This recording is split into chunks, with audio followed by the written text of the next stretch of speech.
Waalaikumsalam warahmatullahi wabarakatuh. Sehat selalu ya Pak Kiai ya. Sehat, alhamdulillah. Alhamdulillah. Terima kasih banyak Pak Kiai selalu meluangkan waktunya untuk kami dalam Mutiara Pagi. Dan seperti biasa juga pendengar, untuk Anda yang nanti ingin bergabung bersama kami, silahkan ya, Anda bisa menggunakan line telepon kami di 0231849329. Anda juga bisa berkirim WhatsApp-nya di 081324951935. Serta untuk Anda yang menyaksikan langsung siaran kami melalui kanal YouTube RRI Cirebon juga bisa berkirim live chat-nya di sana. Dan untuk Anda yang mendengarkan kami melalui aplikasi RRI Digital juga bisa langsung ya berkirim chat di sana. Iya, pendengar, untuk tema kita pagi ini adalah Pondok Pesantren dan Kitab Kuning. Seperti apa dan bagaimana kita akan dengarkan terlebih dahulu uraian dari Bapak Kiai Haji Abidudin. Mangga, silakan Pak Kiai. Assalamualaikum warahmatullahi wabarakatuh. Alhamdulillahi rabbil alamin. Alladhi an'ama alaina bini'matil iman wal islam. Ashhadu an la ilaha illallah wa la syarika lah. Wa ashhadu anna muhammadan abduhu wa rasuluh. Allahumma salli wa sallim wa barik ala sayyidina Muhammad wa ala alihi wa ashabihi ajma'in, amma ba'du. Qala Allah Ta'ala fi kitabihil karim, a'udzu billahi minasy syaithanir rajim. Bismillahirrahmanirrahim. Hal yastawi alladhina ya'lamuna wal ladzina la ya'lamun. Wa qala an-nabi sallallahu alaihi wasallam, kun 'aliman aw muta'alliman aw mustami'an aw muhibban wala takun khamisan. Para pendengar RRI Cirebon di mana saja berada, marilah kita sama-sama untuk selalu bersyukur kepada Allah atas segala nikmat-Nya, terutama nikmat iman dan Islam, nikmat sehat wal afiat. Salawat dan salam semoga Allah sampaikan kepada beliau junjungan Nabi kita Nabi Muhammad sallallahu alaihi wasallam, kepada keluarganya, para sahabatnya, dan insyaallah kita semua termasuk di dalamnya. Amin ya rabbal alamin. Tema kita pagi ini adalah tentang pondok pesantren dan kitab kuning. Pendidikan Islam di Indonesia atau pada umumnya di seluruh negara-negara yang berbasis Islam itu identik dengan pondok pesantren.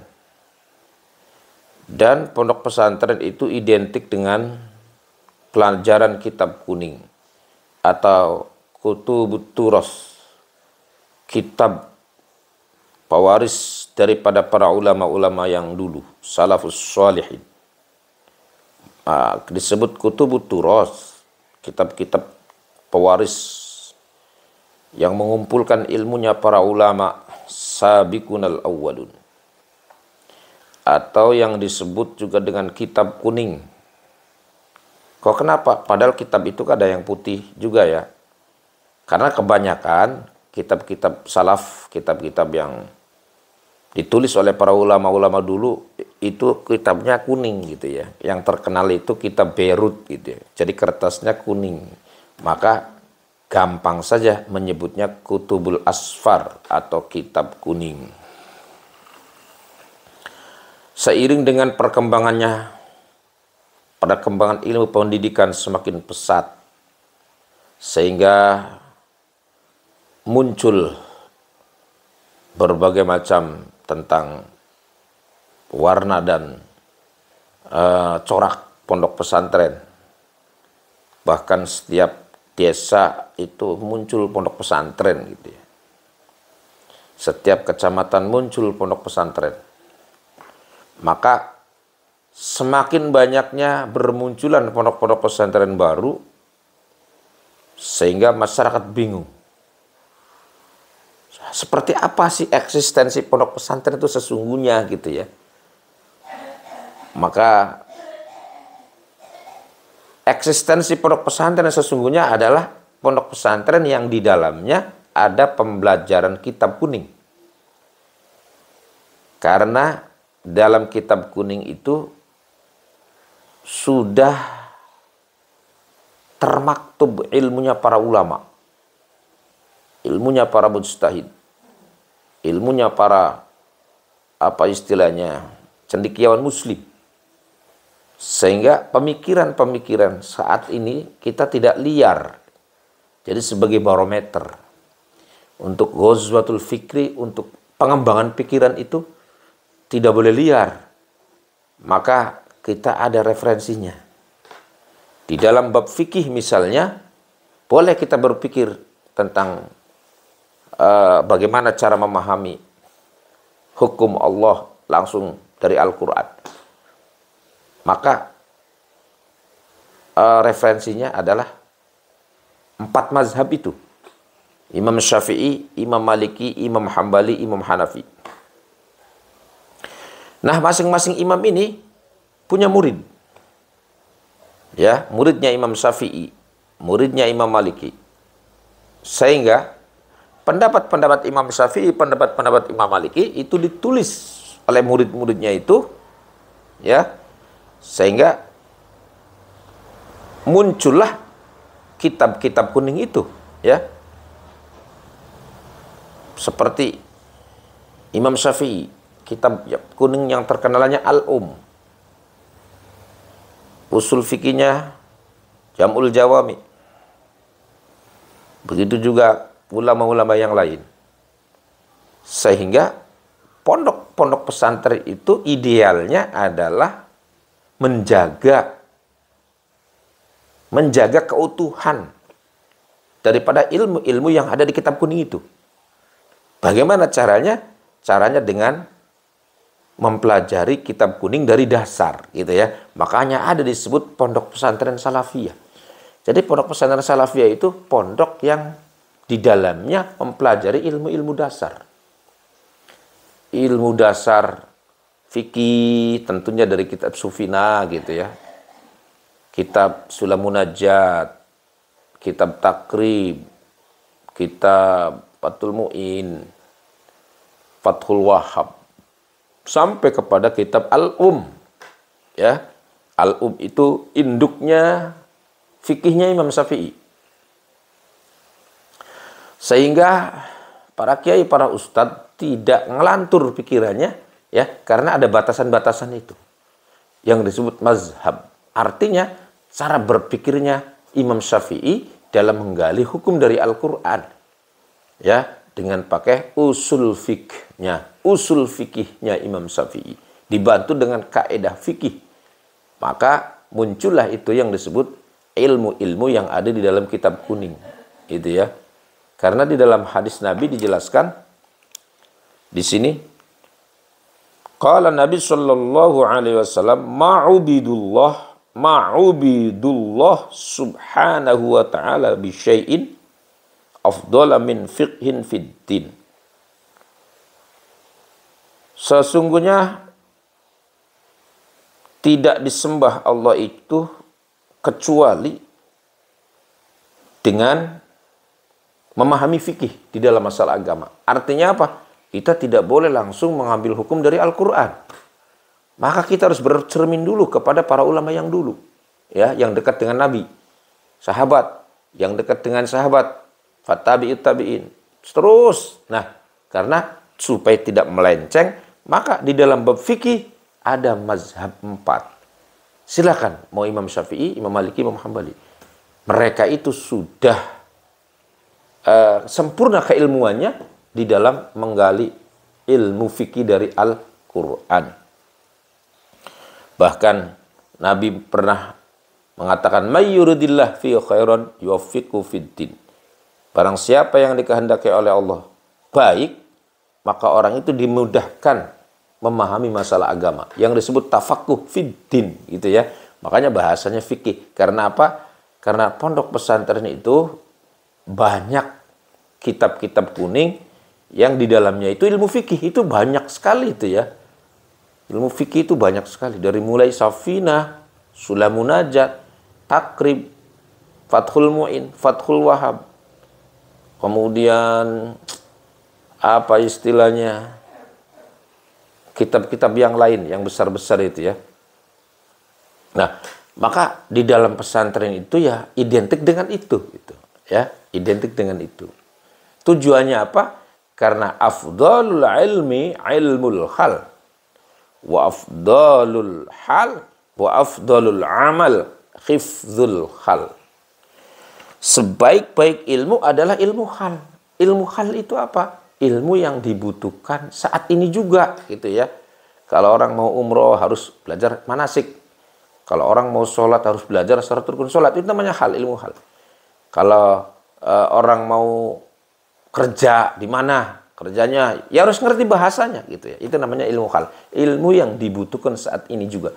Nah, kalau ilmu tauhid, ilmu fikih, ya itu ilmu hal juga. Karena setiap manusia itu butuh tentang usuluddin, ilmu dasar-dasar agama. Maka di dalam pondok pesantren itu ya ilmu itu terbagi menjadi 4. 1 usuluddin, dasar-dasar agama. Nah, kitabnya mana? Ya kitab tauhid itu ya.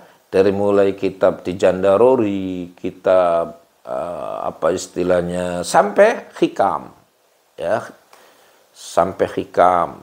Kemudian ada juga kitab akhlak gitu ya, kitab akhlak, juga tafsir dan lain sebagainya. Maka itulah sebagai pondok pesantren itu sebagai benteng daripada ilmu syariah yang basis kepada ahlus sunnah wal jamaah. Sehingga orang tidak sembarangan menafsiri Al-Quran, ya, tetapi dengan melalui pemikirannya para ulama dulu, gitu ya, yang termaktub dikumpulkan dalam disebut kitab-kitab kuning. Sehingga keberadaan pondok pesantren sekarang itu semakin banyak, ya, bermunculan semakin banyak. Ada yang masih mengikuti daripada ulama-ulama dulu, ya, mengajarkan safinah gitu loh. Jangan lihat safinahnya, tapi itu dalam isinya itu ya, dalam memahami hadis Nabi, dalam memahami ayat-ayat Al-Quran itu ya, itu dalam sekali. Sehingga pelajaran safinah itu layak sekali untuk para santri pemula gitu ya, supaya tahu gitu loh. Karena di situ akan diterangkan tentang ilmu fikih, ilmu tauhid gitu ya. Kemudian naik lagi kepada Sulam Munajat. Sulam Munajat ini khusus fikih yang mempelajari tentang bagaimana cara sholat, bagaimana cara meraktekkan rukun sholat gitu ya. Itu sangat detail sekali gitu. Maka santri kalau belum ngaji Sulam Munajat itu belum sempurna sholatnya. Karena itu di situ diterangkan secara detail gitu ya. Secara detail sekali tentang masalah sholat. Nah itu eksistensi pondok pesantren harusnya seperti itu gitu ya. Jadi di dalamnya mempelajari kitab kuning atau tabakhur fi ulumiddin. Dia tafakuh gitu ya, mendalami daripada ilmu-ilmu agama lewat pemahamannya para ulama dulu, salafus sholihin. Ya, jangan sampai pesantren hanya sibuk mempelajari yang lain gitu ya, tidak ada kitab kuningnya. Nah ini, ya, kalau seandainya ada pondok-pondok pesantren seperti itu, maka dia itu sesungguhnya bukan pondok pesantren ya, tapi boarding school atau diasramakan gitu ya, sekolah tapi diasramakan gitu ya. Kalau pondok-pondok pesantren sesungguhnya adalah yang dipelajari itu adalah bagaimana caranya mendalami hukum agama melalui kitab kuning. Ya. Sebelum mempelajari kitab kuning, maka ada pendidikan dasar. Apa itu? Pendidikan nahwu shorob, ya. Wan nahwu aula awwalan ayyu'lama idzil kalamu dunahu la yufhama. Karena sesungguhnya ilmu nahwu itu adalah ilmu yang harus dipelajari oleh para santri dalam memahami ilmu agama. Karena tanpa ilmu nahwu mereka tidak tahu, mereka tidak akan paham sempurna. Hamba pelajari tafsir cukup terjemah bahasa Indonesia saja, nggak cukup ya. Kalau untuk pribadi silahkan, Tetapi kalau untuk menjadi ustadz, apalagi menjadi kiai, itu harus menguasai daripada ilmu nahwu dan sorob. Ya, karena dengan ilmu nahwu dan sorob, kita akan mengetahui rahasia-rahasia Al-Quran. Rahasia Al-Quran dari segi apa? Dari segi bacaan. Oh, kenapa dibaca Alhamdulillah? Ya. Kemudian, kalau ingin tahu isinya Al-Quran, istimbatnya, pakai usul fikih. Ya. Jadi, ada ilmunya masing-masing. Kalau kita ingin membaca Quran dengan baik, ada namanya ilmu tajwid. Kalau kita ingin mempelajari isinya Al-Quran, supaya tahu cara bacaannya, gitu ya, doma, fathah, kasrohnya, maka itu ilmu nahwu sorob. Oh, jadi pondok-pondok pesantren itu seharusnya seperti itu, gitu ya, tidak ditinggalkan, gitu loh. Maka kalau ada pondok pesantren di dalamnya tidak ada pendidikan kitab kuning, maka itu sebenarnya sudah keluar dari eksistensi pondok pesantren itu sendiri. Karena apa? Karena nanti akan mempelajarinya dengan akal yang tidak berlandaskan kepada pendapatnya para ulama, sehingga bukan tafakuh fiddin, tetapi mendangkalkan daripada ilmu agama itu sendiri. Di dalam hadis Nabi dijelaskan, kun aliman, jadilah orang alim, gitu ya. Jadilah orang alim. Yang pertama alim, gitu ya. Yang kedua au muta'alliman. Mulang tidak bisa, jadi ustadz tidak bisa, maka jadi santri, muta'allim, pelajar, tolim. Kemudian yang ketiga, jadi santri sudah tidak mampu, tidak bisa karena sudah sibuk. Au mustami'an, setia ngaji kuping, gitu ya. Ngaji kuping juga sibuk, nggak bisa. Au muhibban, ya kalau begitu jadilah simpatisan, senang. Wala takun khomisan, jangan menjadi orang yang nomor 5. Itulah. Jadi kiai nggak bisa, jadi santri nggak sempat, ngaji kuping nggak sempat, cinta juga nggak ada. Maka ini namanya orang munafik. Orang-orang yang menghalang-halangi perjuangan agama Islam. Nah, derajat yang pertama adalah kun aliman. Jadilah orang alim. Berarti ini kalau dalam olahraga, orang alim ini mendapat piala emas karena juara 1. Gitu ya. Maka kalau anak-anak kita ingin di depan Allah derajatnya tinggi, punya anak derajatnya tinggi, maka suruh pesantren, suruh memperdalam ilmu agama, gitu ya, supaya di depan Allah itu anak-anak kita derajatnya tinggi. Karena apa? Karena mempelajari ilmu agama tidak cukup di rumah, gitu ya, harus berangkat ke pesantren. Tidak cukup di kampung sendiri, nggak akan khusyuk. Gitu. Kalau di kampung sendiri repot. Apalagi sekarang orang kalau nggak pesantren di rumah saja, waduh banyak gangguan. Sudah di rumah, banyak kegiatan rumah, di luar rumah juga banyak godaan gitu ya. Banyak godaan. Sehingga boro-boro mau memperdalam ilmu Al-Quran, kadang sholat 5 waktu saja ditinggalkan. Karena saking sibuknya dengan kegiatan-kegiatan yang tidak jelas gitu ya kalau di luar pondok pesantren itu. Oleh karena itu, ingin menjadi orang alim, harus pesantren, harus tafakuh fiddin, memperdalami ilmu agama.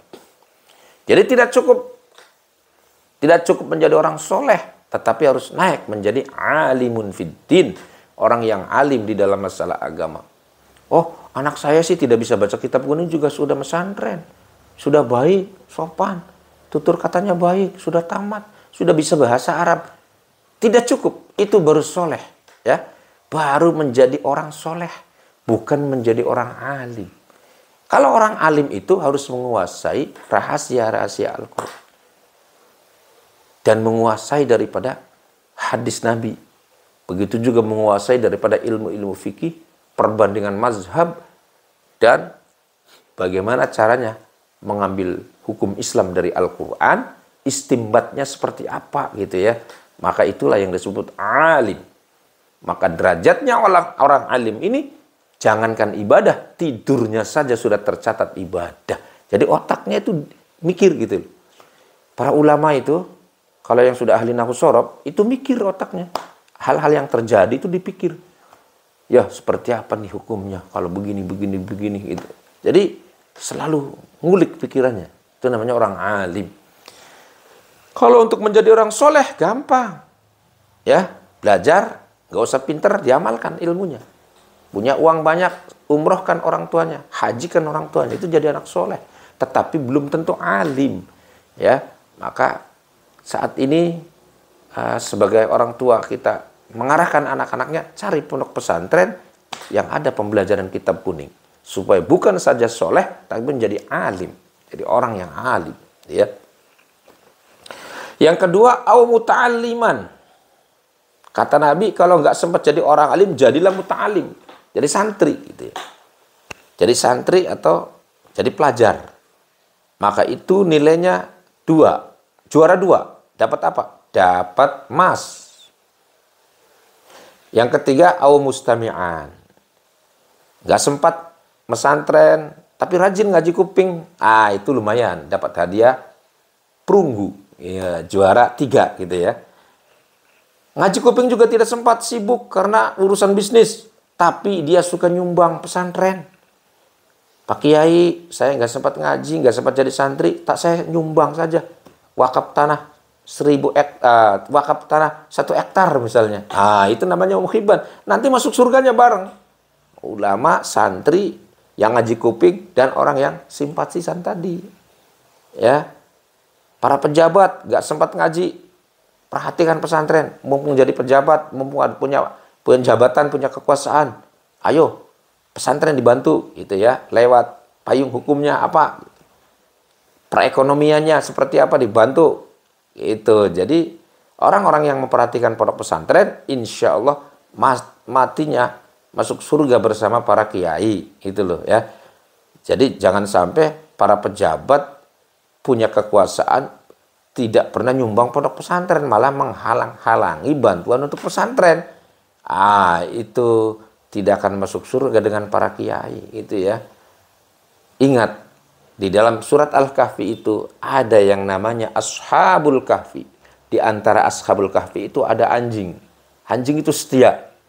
Dia mengawal Ashabul Kahfi. Ashabul Kahfi itu siapa? Itu waliullah itu ya. Waliullah.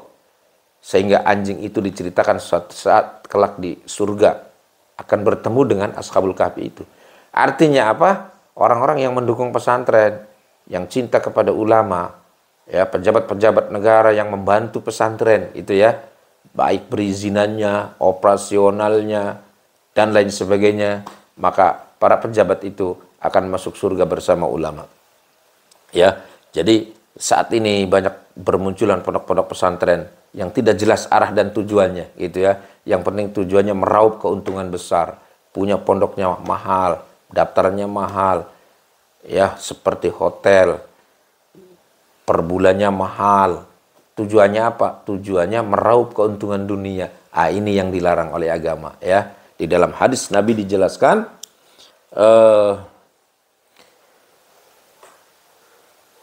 man talabal ilma liyumari fihi sufaha aw yukatsira ulama falyatabawa maq'adahu finnar. Barang siapa yang mencari ilmu ya dengan tujuan supaya terhormat di depan orang-orang banyak, atau juga supaya diangkat menjadi pejabat negara, ya, atau juga supaya dihormati oleh orang-orang, supaya nanti mudah mencari uang, maka itu tempatnya adalah di neraka. Jadi sekarang orang-orang mencari ilmu itu sudah melenceng, banyak ya, orang-orang pesantren juga banyak yang ya ada gitu ya, yang melenceng tujuannya. Bukan tujuan mencari ilmu, tapi mencarinya supaya dapat kerjaannya cepat, supaya terhormat nantinya. Ya, jadi yang baik bagaimana? Ya mencari ilmu karena Allah, udah gitu aja. Karena tolabul ilmi ay tolabul hidayah.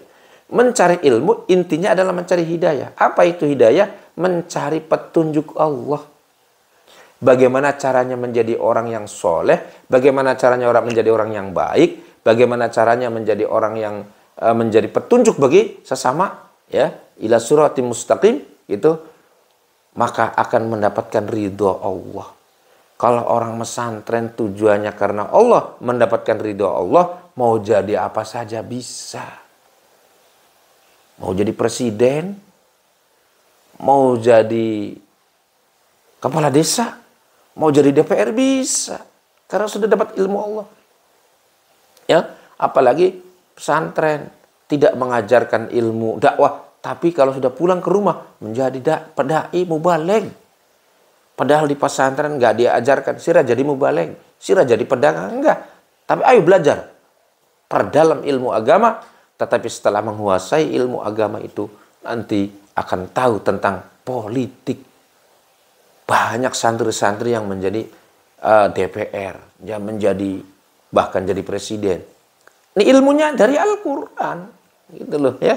Kalau sudah menguasai ilmunya Al-Quran, insya Allah akan bisa menguasai daripada ilmu dunia, politik dunia, gitu loh ya. Jadi tidak ada yang jurusan ekonomi tapi santri pinter, yang pinter dagang. Tidak ada yang jurusan mubaligh tapi jadi mubaligh, itu ya. Jadi tidak direncanakan, tetapi dengan sendirinya.